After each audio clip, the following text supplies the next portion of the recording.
Today, we're talking next-gen console rumors, prices, release windows, and which one might break the bank first. Plus, Pokémon Legends Z through A is out, but are fans pushing back on the graphics? And Borderlands 4 is already on sale. What does that say about the game's launch? Stick around for all that and more. Welcome, friends, to Good Playing With You, your weekly gaming news roundup. I'm Dan Whitehill, and as always, I'm joined by my haunted horde of Matts, Matt Lord. Hey, how's it going? And Matthew Moulding. Hey now, it's good to be back. It's good to have you back, but unfortunately, your hair didn't seem to join us. No, my hair stayed in war-torn Portland, unfortunately. Yep. But thank you so much to Brendan for subbing in for me while I was visiting family. So it was great to hear him, and I'm sad that I didn't get to talk to him. He did a great job, but it's great to have you back as well. So absolutely, it's great to be back. Best of both worlds there. All right, now let's just jump into the news. But before we hit the headlines this week, we're only 163 subs away from our goal. So if you're watching on YouTube, be sure to like and subscribe. And with that out of the way, let's jump into the headlines this week, gentlemen. Interesting week. First up, let's talk next-gen console rumors. Honestly, I can't talk about this stuff enough. I love this. And new information is coming out this week that I want to get your opinion on and see what you guys think. Let's break it down. First off, PlayStation 6 leaks are saying that Sony is sticking to a traditional console design focused on balance between power and accessibility. Early reports to major upgrades with the CPU and GPU. They're using an AMD chip as well as Microsoft, RDNA 5 graphics, and they say that they're going to get as much as 8 times the performance of a PlayStation 5, capable of doing 60K resolution or more. Do we even need that? I'm not even sure. And then pricing rumors has it landing between $599 and $699. Now, Xbox, we've known for a while, most likely is going to do something a little bit different if they have a next-gen console at all. And this one they're working on is called AMD Magnus, and it's rumored to be more powerful than a PlayStation 6 with a 46% larger processor and more RAM. But there is a reason for that rumor, because they're saying the performance here is going to be closer to PC. Microsoft may be taking the PC console hybrid approach like they did on the ROG Ally, which we'll talk about right after this, making it more like a desktop machine running Windows. And it's being described as a premium system, with speculation putting its price somewhere between $800 and $1,200. So, yeah, it's crazy. Both consoles, interestingly enough, are rumored to begin manufacturing in mid to late 2027, with possible launches in late 2027 or early 2028. So you guys ready for the next gen? What are your thoughts on these different designs? Well, I don't think about any Xbox consoles. I don't even consider buying them until I hear about those teraflops, and that's it. I just did they mention teraflops in there? I don't think so. They're just talking mega processor. Okay, yeah. Well, and that $1,000 price point is pretty much unbelievable. I hope they go with the PC hybrid. I think that would be a super smart play, and please allow us to have access to our Steam library. That'd be great. The PS6, I don't know. That just it seems just kind of like they're skating along per usual. 600, playing it safe. Yeah, playing it safe. I could see it probably being closer to $700 though. I feel like that seems like I think that's probably going to be the price point, but I don't know. I'm really curious. I would love to see Xbox put out a cool hybrid console. That would get me super excited. So we'll see what happens. Well, first of all, I admire the faith that there is even going to be an America and an economy in 2027. That's fantastic foresight. So I appreciate that. Second of all, $1,000 console. Nope, I'm out of the Xbox game then if that's the case. No way would I ever spend $1,000 on a console. That's a non-starter for me. That's way too much. So maybe that 500, 600 price tag will make me turn to PlayStation and start buying games for the PlayStation. I think that would be more likely for me. I admire the act of making something more PC-like and having access to PC games through Steam. All that sounds great, but that price tag is just too much for me. If true, of course, we're just talking about rumors here, and we love to talk about rumors and conspiracy theories. But yeah, that with that price tag, there's no way I would ever do something like that. Yeah, it makes sense. I mean, looking at the rumors and reading them this week, my mind kind of got going. One of the things we didn't hear about, which was interesting, was the handheld, which was previously called Project Keenan. No news on that one. So I was curious to see what, if anything, would happen on that front. I guess they're probably waiting to see the ROG Ally and Ally X, which we'll talk about in 1 second, and see how that does, to see how to integrate that in their system. And then my mind went back to the current generation, and I'm like, okay, if they're going to do a PC sort of console here, then yes, it is definitely going to cost more, because you need a lot more RAM and you need a lot more processing power for some of these PC games, because suddenly they're not just in the business of making Xbox games. They have to support everything on Steam and Epic and all that sort of stuff. So yes, it makes sense that this system is going to cost a lot more, but they've also got to realize they're going to be leaving money on the table if they don't have a less underpowered system. So my guess is, yes, the rumors are true. We will get a console that's going to be $1,000 or $1,000+ that runs on all of these launchers and PC stuff. But we will see a continuation of the Xbox Series S as well, that only plays the Xbox games. So they're doing a best of both worlds. And then it just makes sense to me, but then I don't see how the handheld sort of generation fits into this as well. Lord, you have an S. Would you be interested in S2, or is just the S not doing it for you? Well, if they turned the S into a cool handheld that it wasn't a streaming platform system, I would be all over it. And I do love the S. I think the design of the Series S is one of the best designed consoles ever. I think it is so cool. It's so sleek. It's super sexy. Honestly, it's a sexy console. I'm gonna say that. I'm gooning over my console right now. And it's just I don't know, it's just a great little machine. It really plays everything super duper well. It's just, you don't think it would look better with giant fins on top? Oh my!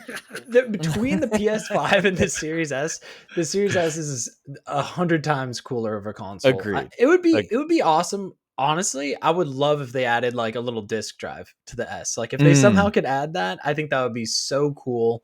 It's pretty small. They can smash that down and make a cool handheld for that. And I could definitely see that being like the next iteration of the Series S, like a dockable sort of setup.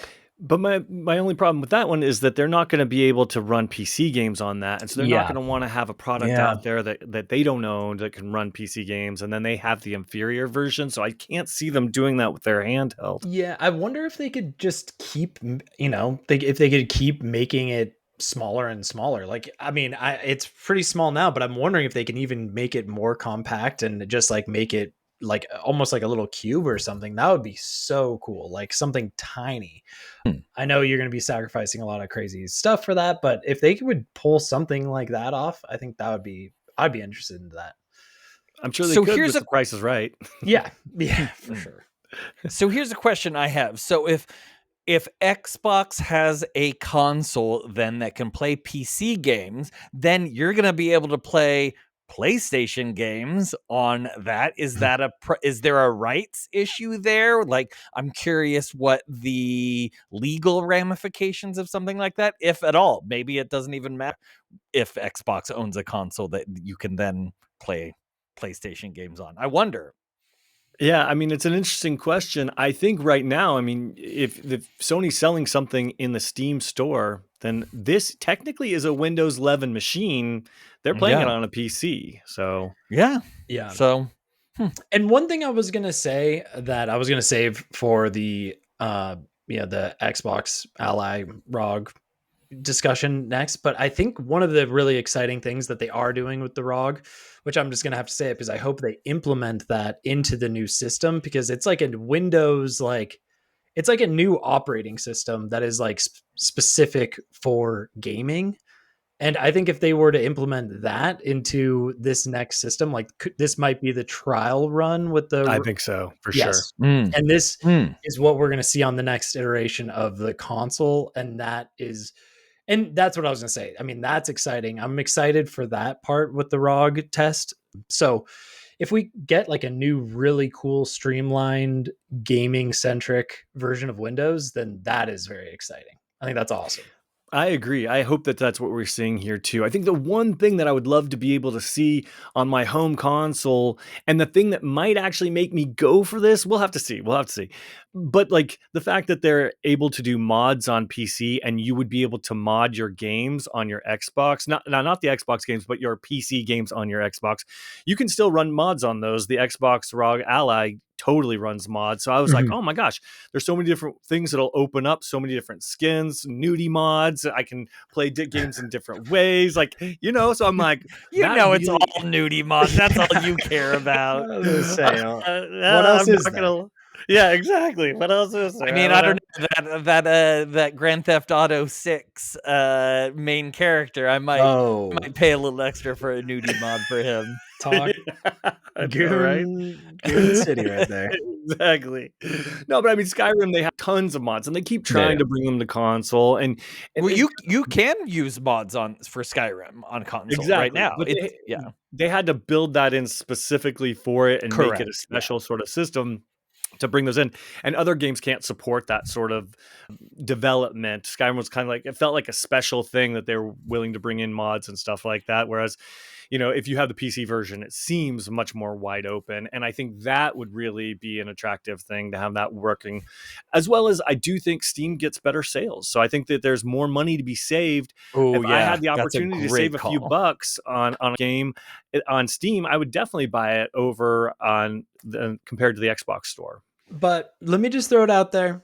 You can definitely buy and build a decent PC for like 1,000, if not just under $1,000. Like I think with the PC I built was like around 850. I did a couple upgrades to it, but you can get like a nice gaming PC, at least, and that will play like the modern games on it, Hmm. like no problem. Yeah. So I'm just saying, like, once you take a step into $1,000 console, you really are missing out then on a PC sort of gaming environment, which that could be something that you may regret along the way. You may have wanted to step into the PC world. I know that a lot of people have hangups on like compatibility and different stuff like that, but I don't know. It's just $1,000 is a lot of money. I Yeah. agree, but they have to future proof this console. I mean, remember these things stick around for, 7 years or so, 8 years, and so they're going to want it to have a beefier system and setup than your average PC setup today. They're going to want it to be high end. So I don't know. It's Absolutely. I interesting. mean, if they also somehow allow you to kind of like swap some components in there, I think that'd be really cool as well. Like if you could upgrade some of this stuff, like some of the RAM compatibility, some of the GPU stuff. If you could somehow get that in there, that would be I'd be awesome. I'd be super hyped on it. Yeah, that was another rumor that we talked about, that I it was know. potentially going component, but then I didn't hear anything about that in this most recent round of leaks, so I didn't talk about that one. But Yeah. yeah, definitely interesting. But speaking of next gen and powerful, let's talk Yeah. about the ROG Ally and the Let's ROG do it. Ally X. Now, these definitely Yes. interesting systems. The first one starts at 600, and then the Ally X is $1,000. So they're definitely pricey. They're definitely very PC. They're doing what we were talking about, both the Xbox and the PC games, and they seem to be having a pretty good reaction. Lord, tell us all about it.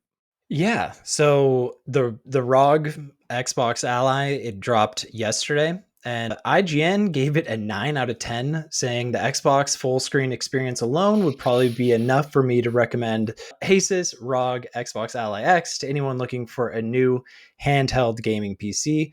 But the fact that it's so comfortable to use and performs so well is just the icing on the cake. All it really needs now is a couple of software updates to really refine the full screen experience, and it will be a device for the history books. And that full screen experience is kind of what we were talking about. I think that is sort of like the Steam big picture mode, which is sort of like how the Steam Deck operates. And I think that is super exciting. I hope that just like continues to build. So this is a Polygon take, which is very interesting. They didn't give it a score, but this is what they have to say. If the Xbox Ally is the future of Xbox, Microsoft is in trouble. The Xbox Ooh. Ally X is emblematic of everything Microsoft's gaming initiative has become, from its corporate acquisition strategy to the increasingly unaffordable boondoggle that is Xbox Game Pass, an incredibly costly attempt to hedge every bet and be all things to all people that is nominally successful in its goals. But that has, along the way, defeated its own purpose. So, wow, that's kind of a wild one from Polygon. And then Radio Times, it gave it a 2 out of 5. Is just a little breakdown. Is they basically talk about how costly it is and how it doesn't make sense in a world where the Steam Deck does exist, because it's just the price is crazy. So sort of the consensus around the internet that I've been, picking up along the way is the price tag is very high, and it comes with an LCD screen, which everyone sort of is expecting it to be an OLED screen at this point, because I mean that is a pretty hefty price tag for just an LCD screen. And then, to be honest, I think a lot of people were saying that it's like it's almost a marketing tool practically for the Steam Deck at this point, because it is so expensive and the Steam Deck is still so powerful that it's like it could potentially boost the sales of the deck at this point, which is an interesting That's so takeaway. funny because the articles I read were the exact opposite. They were all glowing. They were all in love with it. They were all saying it's the future. Well, you were preparing your quotes, so I didn't grab any quotes. No, for sure.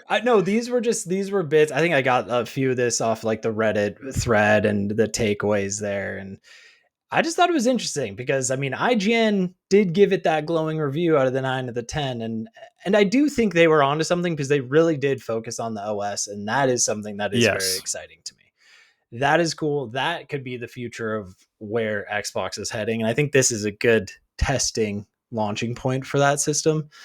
Agreed.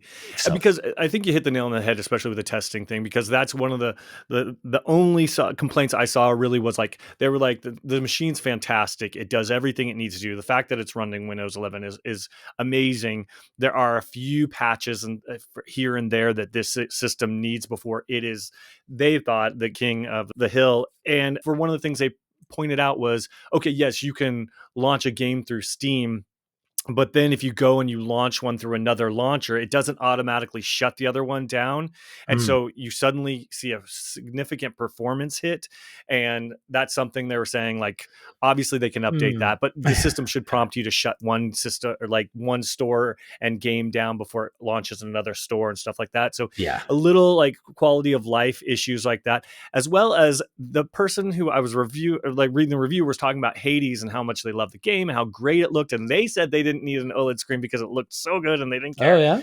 Okay. But then he was bragging about how, well, the system seemed to get a little hot and I was able to play on the battery for 2 hours. And I was like, what? Wait a minute. 2 hours on Hades 2? I'm that's like, crazy. That doesn't seem like a very intensive game. And he was happy with it. But I'm like, as someone who, plays on a console underneath the TV, I don't even think about like battery life or anything like that. So that was like, oh, that might be a little bit of a deal breaker for me. I'm glad that they're testing on Hades too. Like, I know that's a little concerning, to be honest. That like heat coming off of one of these handhelds is also like, that's kind of a deal breaker for me. I think, for the Steam Deck, really, unless you're playing something that's like just like straight up very graphics intensive, it doesn't get that hot. So like hearing Hades 2 is revving that thing up is a little scary. I've been watching videos here and there of people demoing the system, and I do think it looks like a very snappy interface and things look fast. It looks like a fast system, but again, I think it always boils down to the price tag at this point. Like, it is just too expensive right now to buy something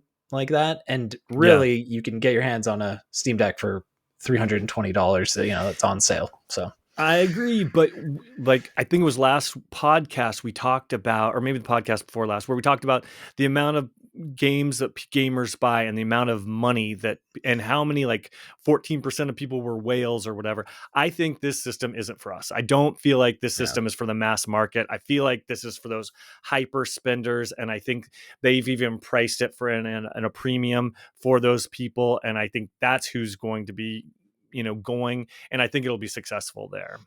Do you guys think this has a shot of being successful?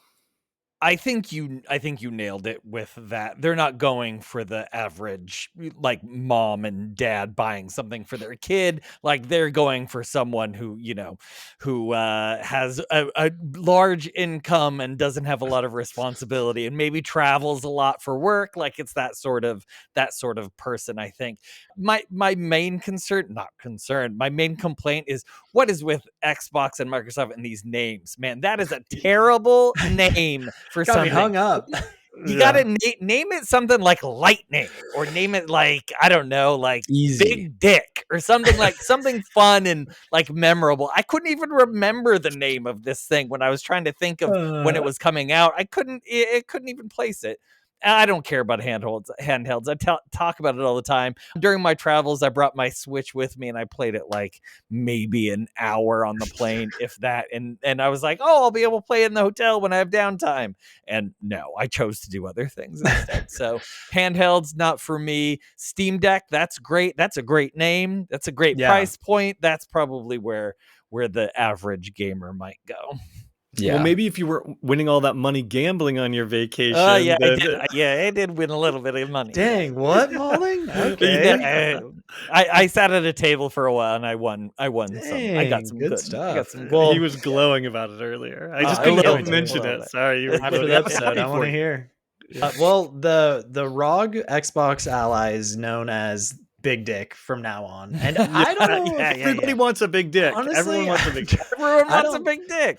To be honest, like slogan. Big Dick is like it's gonna have a hard time being successful. I think I think so and too. You know what? I think this really is for the hardcore gamer, and I think this is truly just to test the OS and like get the bugs out. And then I think we're gonna see that. I think we're gonna see that on the new system. And mark our words, that's going to be. I think that's a great theory, Lord. Yeah, this is just they're flying this out as a test. I think that's a really cool one. Yeah. Well, speaking of testing software, Pokemon Z through A, it's definitely not getting glowing reviews for some of its graphics. Lord, you have the story. Yeah. So Pokemon Legends Z, is it Z through A? Is that how you say that, or just ZA? Well, that's you're the Poke nerd, so maybe it's, I don't know. I'll just say whatever you do. No, I'm gonna say Za, Pokemon Za. No, I like Z through A. Pokemon Legends Z through A looks hardly any different running on Switch 1 versus Switch 2. Oh my gosh, this is from Kotaku's Ethan Gatch, of course. He's on 24/7. So got a little pull from his article here. So Pokemon Legends Z through A is coming to both new and old hardware, leaving fans with an important decision to make. Is it worth upgrading to play it on Switch 2? Or will the old version handle well enough? So according to one of the first comparison videos of the game running on both consoles, the differences are hardly noticeable outside of it running at 60 FPS on the newer hardware. That's good for Switch 1 owners, but a bit underwhelming for those who have already bought a Switch 2. Now, the article goes on and mentions a few other things that you can see differences of, like some of the I think shadows a little bit better. But in the end, you've seen a couple direct screenshots here. It is like very similar. It's crazy. So like, Dan, what do you think? Since you're a proper Switch 2 owner, are you punching the air right now? Because this is just sort of bad news for the Switch 2. I mean, for me, it sounds like bad news, but what do you think? Well, I am always on the fence with Pokemon games. I want to have that experience that I had when I was younger, when I was a kid, and I remember, and I want to always go back into these things. But then when they get close to launch, I always hear bad news. Most recently, it was how buggy the games were, or if they're missing certain amounts of Pokemon, or if there's no change in gameplay. Like it's like the whole run up, everything looks great. And then right as it releases, they're like, oh, something. And it's like deal breaker. And then in the back of my mind, I'm like, well, I know Matt Lord is a Pokemaniac, so I will borrow his. And that's how I feel about this one too. That's a fair point, because to be honest, when I heard that it was running about the same on the Switch 1, I'm like, oh, great. You know what? I might pick this one up because that sounds awesome. I don't have to have the Switch 2 to enjoy the game. So that is actually cool in my eyes. But I think it's coming back to the same situation where the hardware is being held back because they're developing for both systems, and now we're just at like this crossroads where the games are not progressing because they gotta, be anchored down by the Switch One owners. Who, that's me. I'm benefiting, but that's it. What do you think, Maldy?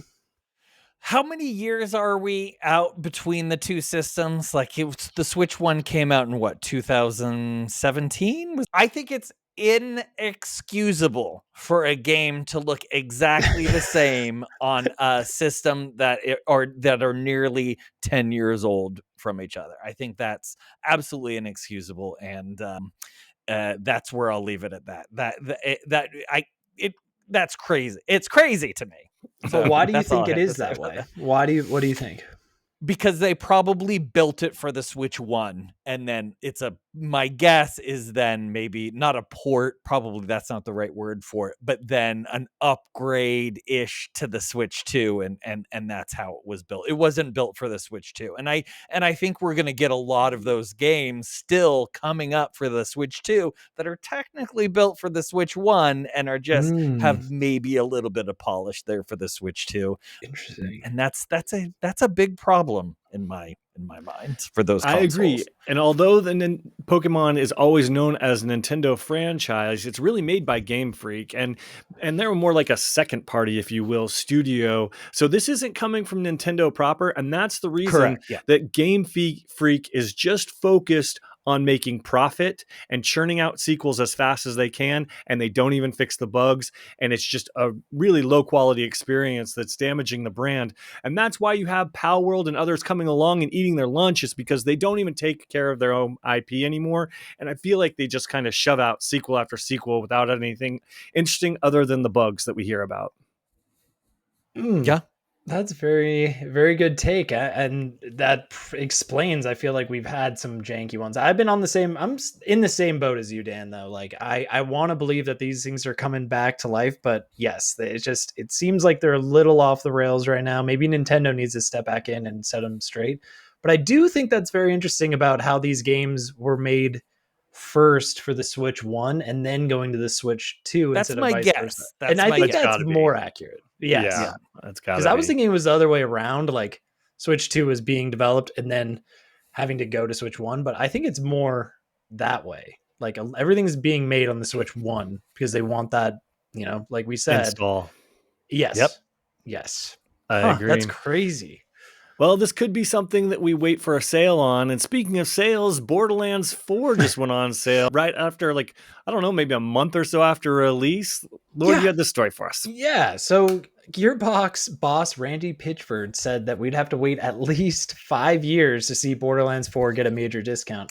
But we've only had to wait 1 month for its first smaller discount, as it's already 20% off on Steam. This is from Games Radar's Anthony McGlenn. Back in June, Gearbox CEO responded to Borderlands 3 getting a huge 95% price cut after 5 years by stating it would take even longer for the fourth installment to follow suit. His claim included joining a subscription service such as Xbox Game Pass or PlayStation Plus. Jump forward just 4 months, and you can now save 20% on the cost price of Borderlands 4 on Valve's marketplace. The offer runs through October 20th. This applies to all three versions, the standard, deluxe, and super deluxe. And I do have to say, I just went on the PS5 and it's on sale there too. So maybe like this article needs a second. And I'm willing to bet it's 20% off on the Xbox marketplace too. So what's going on here? Randy's talking a big game saying this thing's not going on sale. And sure enough, a month later, it's already 20% off. So I have two thoughts in particular. One, fuck this game. That makes me so angry. It makes me want to say that I will never buy a game at launch ever again. And I know we talk about it. We almost had a little pact that we wouldn't buy this one, and then there was a little like, oh, it's actually cheaper. It's not going to be the $80. And so we're like, and I bought it. I played it for like 2 weeks. I'm probably never going to play it again. And I'm infuriated at myself for falling into this trap and buying this game at launch instead of waiting. And the second thing is, it just goes to show you cannot trust corporations. You cannot trust presidents of these places. You can't trust anyone saying anything from any major corporation, because if they need that price to go down because perhaps it's not selling as well, they will lower that price in order to get those numbers where they want. Don't trust anyone except the people of good playing with you. Hey, man. Good points. I got a question though. Why? Why on sale now? What triggered this? Are they not selling enough? Like their budget went from 150 million to 300 million, and they were crowing about the number of sales when they first launched and all that. Did sales just suddenly dry up that quickly? That 1 month late? I'm surprised. And then the other thing is, man, I'm sorry. I was the person who was trying to get us to buy this game. I do enjoy it. I take full responsibility for it. Full responsibility. I'm never going to listen to you again. Oh, please. You jumped in my game left and right, and you had a great time doing it. So I don't feel Yeah, well. I'm jealous that you guys got to play. Having a great time. That's up for debate. But yes, I did jump in your game. Yeah, and I missed out. I was lagging, and then all of a sudden, maybe I need to buy it now on sale. Did you? So you didn't buy it, right? I haven't bought it. So no, because I'm jealous of you. Because I was out of town or something. I was out of town the first weekend, and then I had like a other thing, and I wanted to play, and then I was just like, you guys are too far ahead. I'm just gonna wallow. But now I feel like I paid a premium and I was there to like troubleshoot all of their bugs. And that is the thing that infuriates me the most, is when they do these early access periods or they do something like that. And I go into these games and then I get all their bugs and all that sort of, I got the bug losing progress, and so did my buddy and all that sort of, I got bugs out the wazoo with the inventory, and their inventory system sucks anyway. And so it's like, man, I paid extra just to troubleshoot this game for you suckers that are getting it on sale now and later on in the future. And that does burn me a bit. Yeah. You're paying to test their game. What a bad deal. Yeah. They did mention something in the article, like kind of at the end, that it was like, like one of the things that they were kind of theorizing was like, and it was kind of focused on the Steam sales. It was like, because the PC performance was so poor that like bad. Yeah, the PC was really struggling. So they were kind of thinking that attributed to it. But since it's on sale on console too, it's like, I don't know. I'm kind of thinking this game is just, I think the sales just stopped, like ground to a halt. And they're like, we need to hit the sale button. They got us to buy it right off. And then that pool of people dried up. And so now they're looking for another pool of people to goose their numbers. Yeah. But here's the thing, though, is they're not done with their whole runway of promotion for this game. Just this past week, they talked about their DLC packs that's coming out. It's going to have this whole Christmas theme, and there's going to be, they've got the Halloween event, which starts next week. And then they've got their DLC that comes out, the Bounty Pack one. And this is like November-ish. And it's got like their new story elements and the skins for Christmas. And so they're celebrating holidays. So, and then they've got more stuff and roadmap planned for next year. So I'm like, those should have been the things that should be goosing sales now, not these percentages off sales. I just don't get it. Agreed. That is weird. I forgot that they had already released that humongous roadmap. So I don't know if that makes me more concerned now that it's like they're already focused on getting the game on sale. It's a weird one. And my thing is, I'm going to get my $70 worth. I know it. Like, Malding, you might feel differently, but I will jump in again. I will jump in during the holidays. I will jump in when they add stuff to it. I do see myself playing this well into next year and grabbing all the DLC, probably when it's on sale, because I won't be, screwed over twice. So I'm not buying it right away.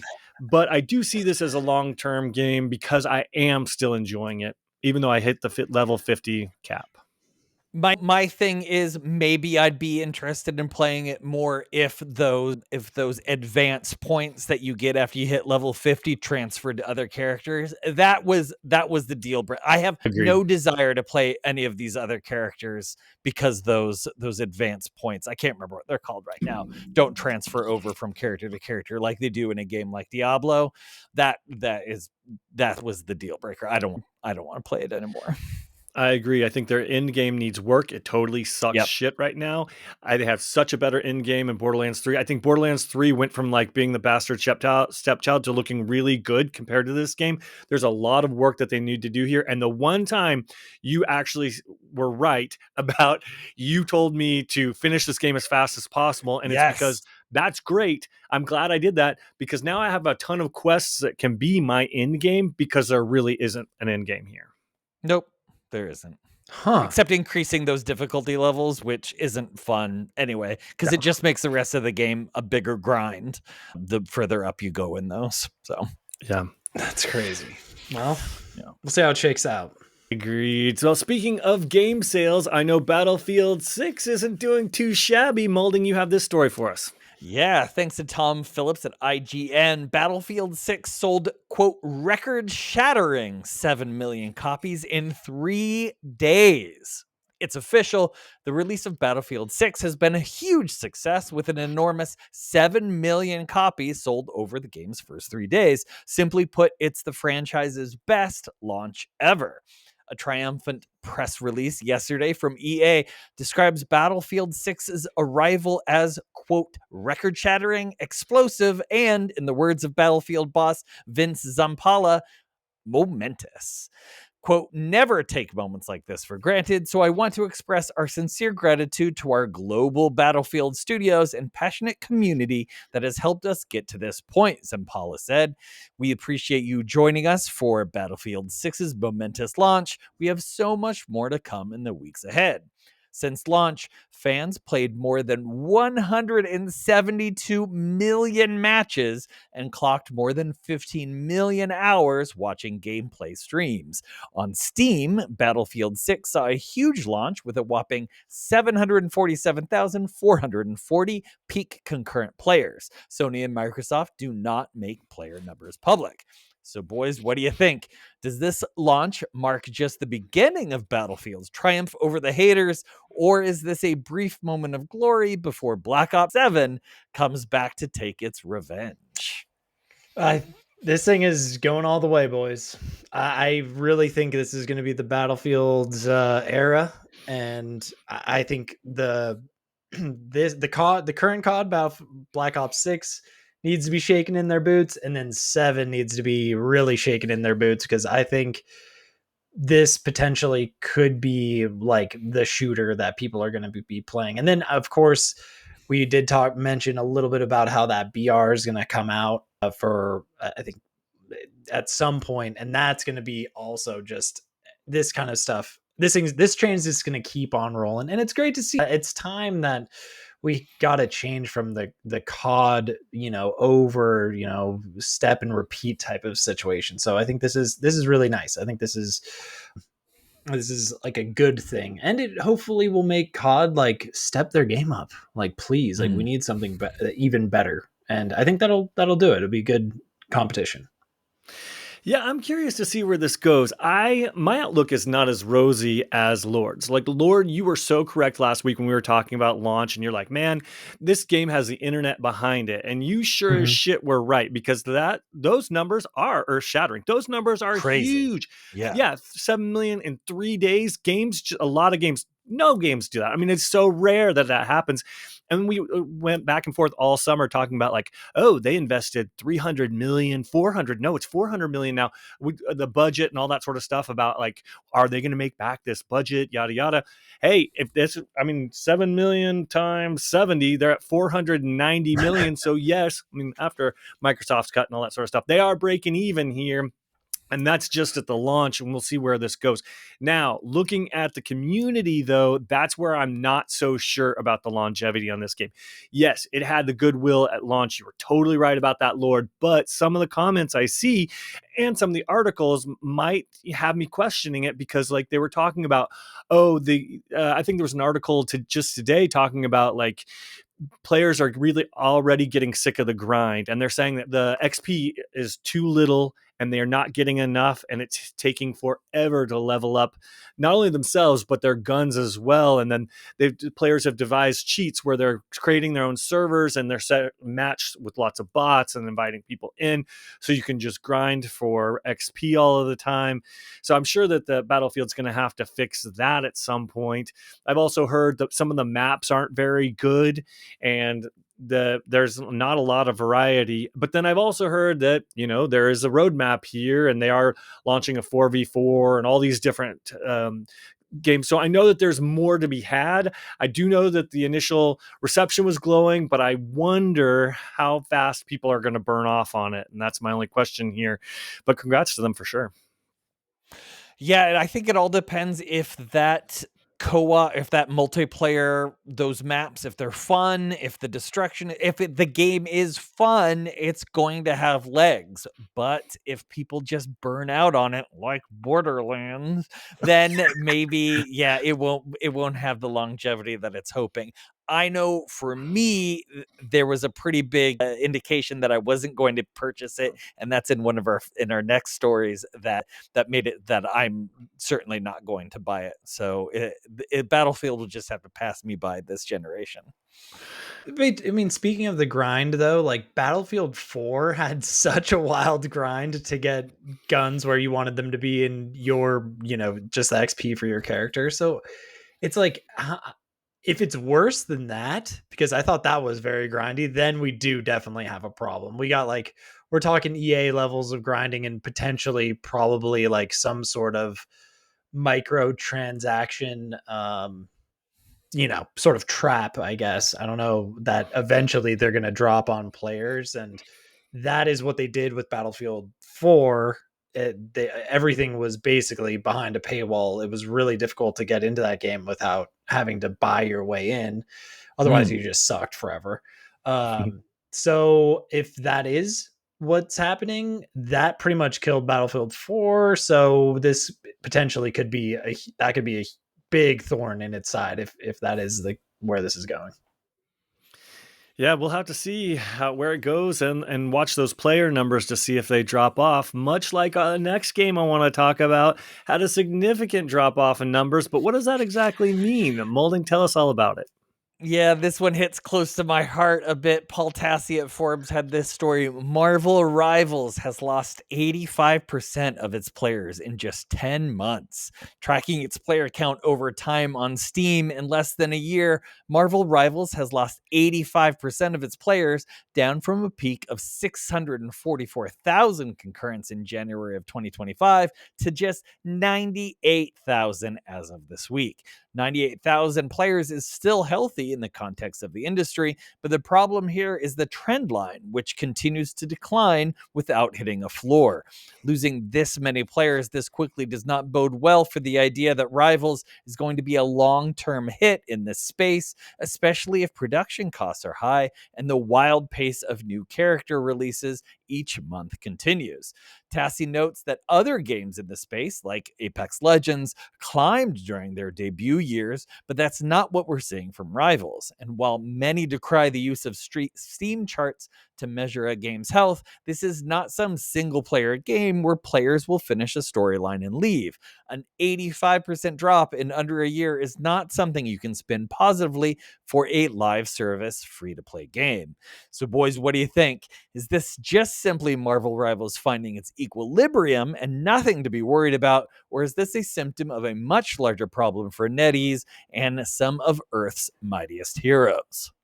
You know what really grinds my gears is when they say you can't use Steam numbers to kind of dictate how much like the popularity of a game. That drives me nuts. We're talking about a multiplayer game. You see that trend line going down, you better believe this thing is tanking. And I'm going to tell you Absolutely. really what I think the biggest problem is for Marvel Rivals right now, and that is Overwatch Stadium, because that game already has all its characters balanced. It's a clone of Rivals, and it's clearly what the audience of Overwatch wanted, because I would like to go back and see what the Overwatch numbers are right now. I bet you they're, while Marvels is going on that downward trend, Overwatch is going up. I would love to see it. I'll take a look after the episode and report back. Well, before Dan chimes in, I re-downloaded Overwatch after listening to the pod in the car. I heard you gentlemen Yes. crowing about it and talking about it. So I was like, Okay. okay, I better re-download it. And so I started playing Stadium, and I hate it. No. I hate Stadium. I absolutely hate it. I had to immediately change the back to first person. Playing that game in third person is a miserable experience for me. Really? I think the only way I can play Overwatch is first person. So that was fine. Okay, so buying the little talents and stuff. Okay, yeah, all right, I get it. It's fun. But the time it takes to do it, that like minute that they give you to look at all those things, no, I need to jump in. I need to play. I don't want to just sit there and look at numbers all day in this game. I want to get in. I want to shoot some dudes in the face with Junkrats, little blow up balls. That's what I want to do. I had much more fun out of Stadium playing just the regular vanilla with the where you level up and you can pick a little perk every once in a while. That I had way more fun with. And that's what I think I'm gonna be playing if I go back. But I do feel like the gleam is a little off in my old Overwatch's team, but not as much as it's off in Rivals. I've picked up Rivals maybe once or twice in the last couple months. I am one of those people that have completely dropped off in playing that game. I still think it's fun. I just don't want to play it anymore, and I'm not really that interested in playing it any longer, unfortunately. What is about that makes you not interested in it for Marvel Rivals on both of you? Because I don't play either one of these games, and I'm just curious. Well, for me, it was unbalanced. That game is unbalanced, and they've made it clear they're not going to like balance the game. I think that was that you telling me that, Malding? It was they officially said that they were like, balancing these characters is not our priority, and which is crazy because there are characters in the game that will just end you immediately, completely unfairly. Like they'll just get to where you are and ult, and then you're just dead. And there's nothing. And this is coming from the man who doesn't care about like ranked servers and all that sort of stuff. Oh, this stuff is beyond sweaty. It's crazy. Rivals was sweaty. Very, if you're a healer in the backline and you have nobody protecting you, Iron Fist will come right in and just pummel you to death. Yeah, Spider-Man's all over the place. Yeah, there's no protection. So balance, is it other modes? Is it the DLC? Is it the money grabbing characters? What else is wrong with this game? I was really kind of disgusted when I came, not disgusted, that's a little strong. When I came back in and there was this end screen of just tons of different types of currencies that I could not wrap my head around. I understand that they needed to do this because it's a free to play game and they got to get their money somewhere. And they are pumping out these new characters constantly. But that end screen, I couldn't understand what I was looking at. I didn't know how many currencies I had, what currency bought what. It's just a mess of a menu system too. I just want to jump in. I want to play my favorite character and I want to shoot some dudes and be done with it. And I know for a business standpoint, they can't have it be that way, but that's what I want out of it. So. And I would like to add, just because we're on a little rant and I love a good rant. Yeah, rant. Well, there's like an aspect of cohesion that you need in Marvel Rivals that you can like pick different characters that combined well with each other and do like make their abilities better. Now, a lot of the times you don't get any of those abilities, but the enemy team has it, and they're probably all talking and they're just destroying. Like you can get rolled in that game. It's not even about balance. It's just like something about the game, you can just get washed and it's like you're barely even playing. It's just like not fun at all. And even in Overwatch, when you're getting like rolled, you can still like maybe get a sense that there's like you could turn the tide somehow. This is just like, no, there's nothing you can do. It's done. And I don't know. That to me is just like, seeing that just is like, okay, I don't want to play anymore. Yeah, for example, in Overwatch, if you have a widow that is just Yeah. really destroying you, you can be like, oh, I can switch Yep. to Sombra and have a And chance to go take care of that widow. There's that counter picking that I don't really feel Yeah. exists in Rivals. And Yes. also as far as the community goes, when your community's fine, but when you're playing the game, I've never played Rivals on mic and had any sort of Right. organization on playing. Whereas Same. I did do that a bunch. I met some really Hmm. great people and met some friends over Overwatch, teaming up together and being on mic, and that's just not something you see in Rivals at all. Interesting. Well, it'll be interesting to keep an eye on the numbers of that game to see if they're able to resuscitate it or if it continues to drop or what happens.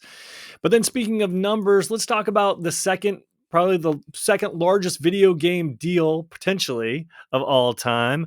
Malding, you have this story for us. Yeah, this is what I was talking about earlier when I said I might not be buying Battlefield in the future, or possibly any EA game. Andy Chalk at PC Gamer brings us this story. U.S. senators express profound concerns over the EA buyout.